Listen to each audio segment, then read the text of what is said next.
Bonjour à tous et bienvenue dans l'émission 6 minutes chrono. Nous recevons aujourd'hui Gérard Lefebvre. Bonjour. Bonjour. Alors, vous êtes président de la commission Sentiers Itinéraires, Fédération France Randonnée Rhône Métropole de Lyon. Et si on vous a invité aujourd'hui, c'est pour parler d'un sentier de grande randonnée qui voit le jour dans la métropole de Lyon, qui s'appelle le GR 169, qui sera inauguré dimanche 26 juin. Alors, il y a quand même une première question, quand on pense grande randonnée, on pense nature, on pense plutôt les Alpes. Là, métropole de Lyon, comment est née l'idée de créer un sentier de grande randonnée autour de la métropole de Lyon, dans la métropole de Lyon? Oui, en fait, c'est vrai que vous avez raison. Quand on parle grande randonnée, on parle Saint-Jacques-de-Compostelle, le GR20 de Corse. Les GR, effectivement, se déploient en pleine campagne. Mais nous, on estime en fait à la fédération que le territoire périurbain, les territoires périurbains autour des villes, sont des lieux d'intérêt, vraiment dignes d'intérêt, où on découvre des espaces assez passionnants par moment. Et donc, cet espace autour de la métropole, donc on a voulu le mettre en valeur, et le mettre en valeur par le biais de la randonnée pédestre. Alors à Lyon, on a la chance d'avoir autour de la métropole, dans le territoire périurbain, les forts de la deuxième couronne, oui, qui sont des lieux de mémoire qui datent de la fin de la deuxième moitié du 19e siècle et qui font une sorte de chapelle d'espaces patrimoniaux. Et l'idée est venue assez naturellement d'essayer de les liaisonner. Ils sont quelquefois en pleine campagne, quelquefois ils sont dans la ville, comme à Bron. Mais justement, l'intérêt, c'est de passer d'espaces agricoles, espaces de nature qu'on ne soupçonne pas, lieux patrimoniaux, villages, voilà, c'est ça qui fait la différence. Parce qu'au final, le périurbain de la métropole de Lyon, c'est quand même assez vert. Tout à fait. C'est quand même très vert. Alors c'est vrai qu'il y a des lieux de nature totalement insoupçonnés, vraiment insoupçonnés, et qui sont vraiment très intéressants. Moi, j'ai découvert des lieux vraiment absolument extraordinaires, quoi. Que vous ne connaissiez pas, alors que vous marchez, j'imagine, beaucoup. Oui, alors on marche en dehors de Lyon, dans Lyon, effectivement, oui, on marche pas mal. Mais ça nous a permis, effectivement, ce travail, avec toute l'équipe de la fédération, de parcourir des territoires et de découvrir, effectivement, des lieux. Donc ça permettra, effectivement, de marcher, c'est bon pour la santé, dans la métropole de Lyon, de découvrir du patrimoine, de découvrir des paysages superbes.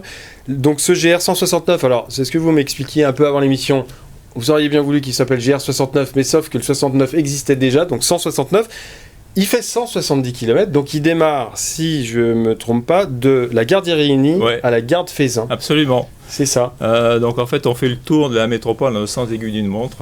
En partant de la gare d'Irigny et la gare de Feyzin, on n'a pas réussi à joindre Irigny et Feyzin, puisqu'il faut traverser le Rhône et il n'y a pas de lieu vraiment. Oui, ça fait vraiment la boucle de la deuxième couronne. Tout à fait. Et qui relie les forts. C'est le trait rouge sur le plan. C'est ça. Alors, oui. Alors, combien de jours de randonnée consécutifs, si on veut le faire tout en long d'un coup? Entre 8 et 10 jours. Entre 8 et 10 jours. Alors, c'est vrai qu'on peut tout à fait le parcourir comme un GR classique, c'est en itinérance, avec son sac à dos.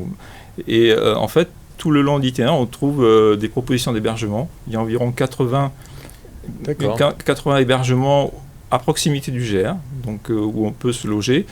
Il y a aussi l'autre possibilité qui est de loger dans la ville-centre et tous les matins aller en transport en commun, faire son bout de GR et revenir par les transports en commun dans la ville-centre.